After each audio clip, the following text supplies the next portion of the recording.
We have special guest Lina calling in for an interesting 25-minute discussion about Xbox price raises. I am going to bring up mostly the Xbox stuff. That's the main discussion. However, I also want to bring up the Saudi Arabian purchase of EA for $55 billion and the fact that the New York Times said we pressed her. Are you going to dodge all gaming-related questions? No! The beautiful thing is that this is going to be all gaming-related questions. She wants to talk about the gaming industry. Now, it's not about what Fortnite is or what Discord is, but it is about, what is going on with Xbox Game Pass. H-Shark, are you going to mention the shutdown preventing the stopping of mergers? Yeah, I wasn't until you just said that. Yeah, absolutely. How do you feel about the Game Pass pricing before the hike? Well, I already made a video about this. I'm kind of discussing it. We could probably find it, actually. You have to understand, they expect to make that money back. They are not doing it because Sony are bullies and we want to be heroes. Well, that says it all. Yeah. Whenever these subscription services get a critical mass of users, they start raising prices. That's pretty spot on. And this is the beginning. This is not even phase one. Imagine later. I just want people to fucking think a little. Imagine later. All right, well, that says it all. Do we really need to interview Lina when we can just watch old Atrioc? He kind of summed it up. Okay, little context as Lina is about to join, just in case you don't know. Microsoft upped Xbox Game Pass to $29.99 a month, $30 a month for the ultimate tier. They also rebranded the tiers to Essential, Premium, or Ultimate instead of their old core and standard subscribers. So it's a pretty significant price increase. $30 a month for the stuff you used to get. And a lot of the big selling points of Xbox Game Pass, like day one for new big releases, are only on Ultimate. So I want to give a specific example because I'm not sure Lina will know this reference, but you can buy Silksong right now for $20 on Steam, or you can rent it for 1 month for $30 on Xbox Game Pass. It is actually a horrible deal. Like, if you are interested in a specific new game, this is actually a horrible deal. And $30 a month is getting pretty close to what a full game costs. So you're going to have to you have to be really using it to make it worthwhile instead of before where it was a pretty good deal. Hey, Lina, welcome to the broadcast. Thanks so much for doing this. Yeah, great to be here. Appreciate having you on. I know you have a short amount of time, so we can jump in. I was just catching my chat up on the Xbox price hike situation, and I do think, you probably won't say this, but the way I wanted to frame it was, this is kind of an I told you so moment from your FTC. Because you guys made this very, very clear in your suit against Activision Blizzard and Microsoft that this is what they would try to do the second the eye of the government was off them. So I don't know, is this a victory lap moment for you, or are you more sad about how it's going on? I mean, look, I know a lot of people, derive so much joy from these games, the gamer community, game developers, and it just seems like, ever since the ink dried on this agreement and the lawsuit going through, we've seen, rounds of layoffs after layoffs, rounds of price hikes after price hikes. The price hikes announced this week are a 50% price hike. That's pretty stunning. Just a few days after, a top Microsoft employee acknowledged that Game Pass is profitable, right? They earned $5 billion in revenue. The business is doing well. So unfortunately, it does seem like, as we see in so many industries, once you allow big players to consolidate, they can become too big to care and just start extracting money because they know they can get away with it. Yeah, absolutely. I mean, the reaction from gamers is pretty vociferous. There's a huge game that released this month that cost $20, and now you can either buy it for $20 or rent it for 1 month for $30. And so we're seeing people question whether or not it's worth it to keep the subscription. So I wanted to ask, I do want to ask, because I am fully on your side in support of Antitrust. Is there a chance, though, that this just is a huge backfire on their end, that it sort of takes care of itself in that people have other choices elsewhere? It's possible. I mean, we'll see, what market impact they feel. I mean, interestingly, one question that came up as we were pursuing the lawsuit to try to prevent the Microsoft Activision merger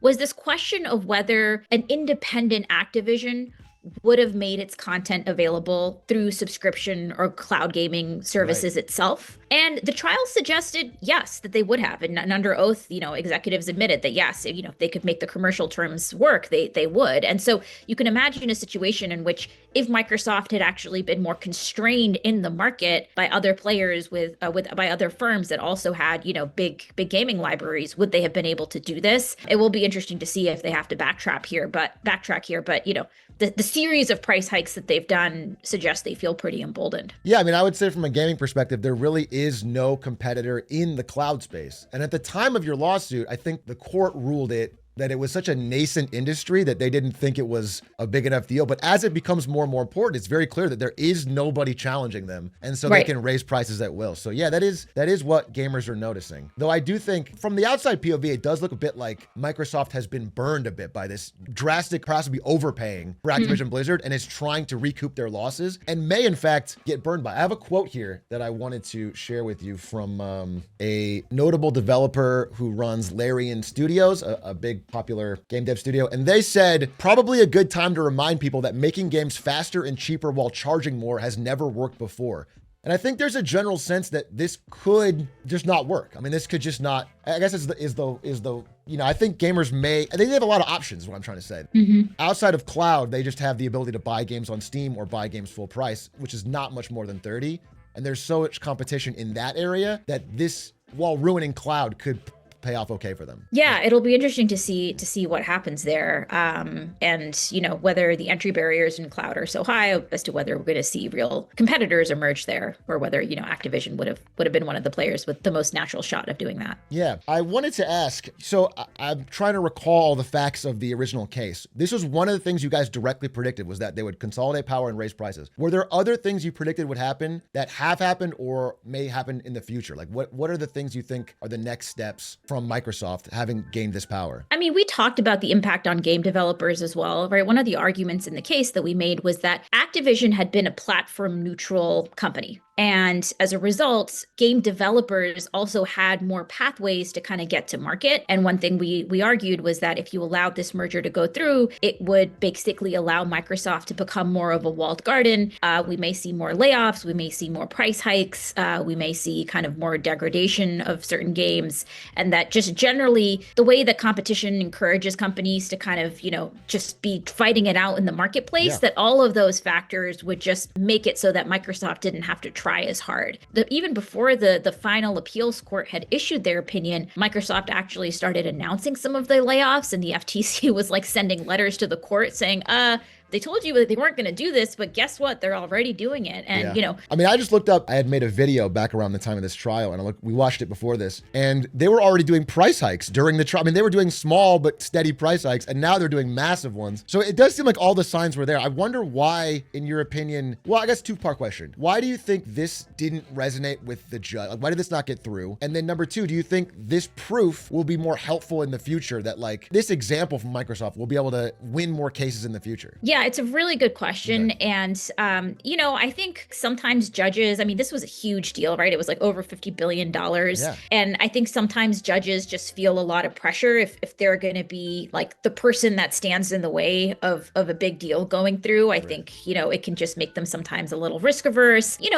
As people bringing the suit, you have to tell a good story. And, I'm sure maybe there were ways that the FTC team and we could have like made it more compelling to the judge if it wasn't resonating. But I think at the end of the day, like so much of this comes down to predictions, right? I mean, merger enforcement is hard because you're having to predict what's going to happen. And, ultimately, I think the judge, even though she acknowledged there was a possibility of harm, she just gave the benefit of the doubt to Microsoft in a way that I think history should just make us very wary of, Yes. So you're right. Let's add this to the tally. Yeah, I think that's the crazy part from the outside is it just feels like we've always given the benefit of the doubt in one direction and it hasn't really paid off for us. So I wonder why we can't try the other way. Give the benefit of the doubt the other way and see because here's what I think, Lina, it looks like the only people that benefited from this are not even Microsoft. We'll see yet. It's just Activision Blizzard insiders like Bobby Kotick who were able to cash out at an absurd price for a company that was in trouble, that needed to compete and do a better job. It feels like they were the main beneficiaries. Gamers have lost. Microsoft seems to be scrambling to recover an expensive investment.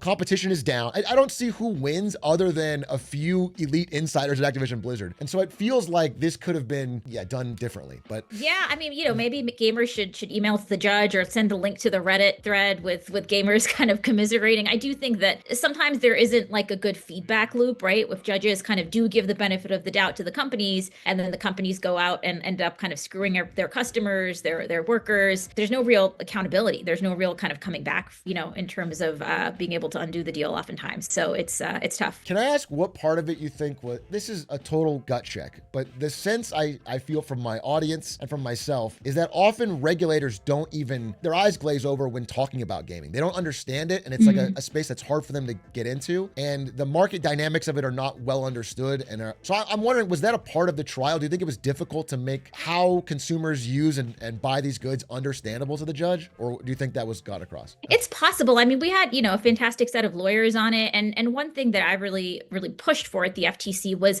making sure that we were actually like learning from the people who use these products, right? And not just doing like a high level like legal analysis and just looking at it from the perspective of the companies, but actually like spending time in like gamer threads, right? And understanding like what is happening on the ground here. How are the people who are most going to be affected? What has their experience been so far? What do they think is going to happen? And so I do think that there was sensitivity to that, but it's possible. I think the other thing is honestly, these are judges that are seeing all types of cases every day of the week. And it's possible that when it came down to the stakes of this, maybe this one judge, didn't think that a big gaming merger, even if it did end up harming people, was going to be as, devastating as something happening in the healthcare industry. It is devastating. Yeah. We're devastated. It's a big deal on the gaming side. I mean, I think people, here's what I'll say. This is an interesting part of it to me, is that now public opinion is firmly on your side. Like, people are very much understanding that this was a bad merger and has gone poorly. I fully remember the general consensus of the gaming community around the time of this lawsuit was that the FTC's lawsuit was frivolous and that Activision Blizzard's a failing company. Microsoft will prop them up and save them and bring back all the great games we love and help the employees do good things. And that was the general idea. And people thought, oh, I'd love to get Call of Duty for a cheap price on Game Pass. And I remember all of the comments being mostly positive for this. And now, as the layoffs continue, the new games haven't been what were promised and the prices go up, people do understand what you were saying. And so I hope we can like help hammer that home for future situations like this. People can remember they got burned before. This is a relevant example. Yeah, that totally. Yeah. Honestly, sometimes the way I learn that Microsoft is doing another price hike or layoffs is that gamers start posting like apologies to me on Twitter. And that's how I learn. I'm like, oh, I guess Microsoft must have raised the price again. Hey, speaking of apologies, I think that was the main thing I wanted to ask you about with the Xbox price hike, but I did want to get it in because I know you have to go. We did an interview on Lemonade Stand, and I don't know if you saw, but would you describe that interview as adversarial or positive? I had a great time. That's what I said too. So the New York Times was an article about it where they described us as pressing you on Antitrust as if we were some anti-FTC podcast. So I just wanted to get across that that was I guess it's good for your journalism cred of kind of being hard hitting or something, Yeah, I guess so. I did not personally feel antagonized. Okay, perfect. And then last thing I wanted to ask is if you had any thoughts on this recent $55 billion Saudi Arabia acquisition of EA. They've gone private at an absurd valuation using primarily money from the Saudi wealth fund negotiated by Jared Kushner. I wonder if there's any top of mind thoughts from you on that. I mean, look, it's part of this broader trend of kind of financialization, consolidation, kind of creeping in everywhere. It is a really big number. The fact that the kind of Saudi sovereign wealth fund is involved means it is going to get government review. You have to kind of think about, are there specific national security implications? The antitrust enforcers might take a look. The fact that the president's son is involved kind of raises questions about, can we make sure these are going to be done? These reviews will be done in an even-handed way. But yeah, I mean, I do think that, it was interesting. I was reading some analysis of what Microsoft did, and somebody was like, is this kind of the enshittification that we're seeing in video games, right? And I do think that more broadly, we have seen that as things become more consolidated, as they become more financialized, unfortunately, sometimes things get worse if companies feel less accountable to the customers. And so, I just hope this is not just another instance of that. Yeah, 100% agree. Although I do want to say, as someone in the gaming space, this year has felt remarkably good because of people outside of the enshittified, consolidated titans. I think I use gaming as an example of what a competitive market can bring. People in gaming have a lot of opportunities to say, candidly, fuck this, I'll go elsewhere. Where they don't have in a lot of other industries. Like, for example, for cable providers, I have nowhere else to go. I'm completely consolidated. They can raise prices at will. But I do feel like EA and maybe even Microsoft in this case are going to get burned more than people think. They are finding consumers are not as trapped as they are in other industries. Yeah, it's a positive side to gaming, which keeps it exciting for me. But yeah, I do agree overall. And I know you have a time limit, so I just want to make sure there's anything else you want to discuss or say to the audience. No, great to be here, and my commiseration for the Xbox gamers, the Game Pass gamers who are suffering these price hikes. Lina Khan, thank you so much for coming on. Really appreciate it. Thanks for having me. Have a great day. Bye. Take care. Gamers rise up. That was really nice of her to do. I really enjoyed talking about that. So you guys have any more thoughts on the Xbox game thing that I didn't, we should talk about it a little bit more. I want to make sure that we get it across. I think her points are well-founded. And again, I didn't want to emphasize it too much, but the truth is that she and her team called it dead on.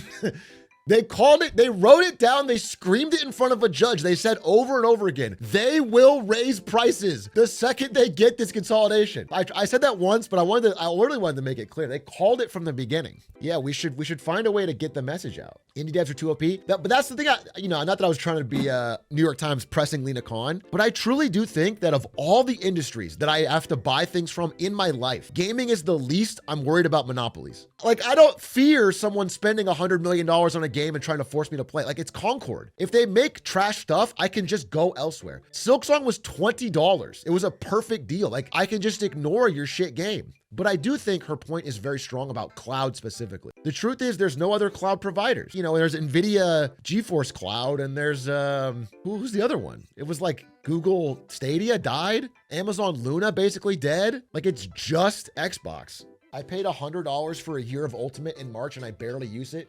Yeah, and then, at the end of the day, you look back on the money you spent and you don't own any games. It's nice to look at your Steam library and go, wait, I have 200 games that I own. They're mine. I bought them. Like with cloud, I think it's pretty frustrating. It's unlimited games, but no games. Not owned on Steam. Yeah, I've heard that, but in practice, right? In practice, you can play it as long as you want, whenever you want. You can modify it. It's a little different than as long as Gabe lives. I mean, true. I do think, because I was doing the pushback, I was like, gaming is pretty competitive, but I think so much of that rests on the fact that Gabe Newell is alive. So much of that, because again, I still think Steam's 30% cut is too much, but Steam overall is hands off, takes their cut, runs a good store, has sales, and allows a competitive marketplace to thrive. They overall do a solid job. Now, again, I think they take a little bit too much, but they do an overall solid job. That is alone is enough. But once he's gone, if they start to inshitify Steam, then we're in trouble. I think Game Pass can be worth it to try $70 games for a month, like COD. Yeah, it's not that it's not worth it, especially before this price hike. I would say Game Pass was like really worth it. The problem is that you really want the people that own the platforms to be different than the people that make the content. You want Activision Blizzard to be shopping their games around to different cloud platforms instead of one cloud platform owning all the game developers or a lot of the game developers, because that allows them total control and can raise prices. I think that's the point of the FTC's antitrust investigation, and I hope people can understand it. I really do hope, because I wasn't kidding at the end. I remember making that video and I remember the comments for it. So overwhelmingly being like, yeah, but I like Game Pass. I think it'll be cool they own Blizzard. Like people were overwhelmingly like, nah, I don't think it's bad. I think it'll be cool. Like, people are getting too scared over nothing. And I'm screaming in the video, they're going to raise prices. And now here we are. It happened. And the only person that won is Bobby Kotick. He's the big winner. Fucking Bobby Kotick walks away with hundreds of millions of dollars after running Blizzard into the ground. And he smiles and everyone else gets screwed.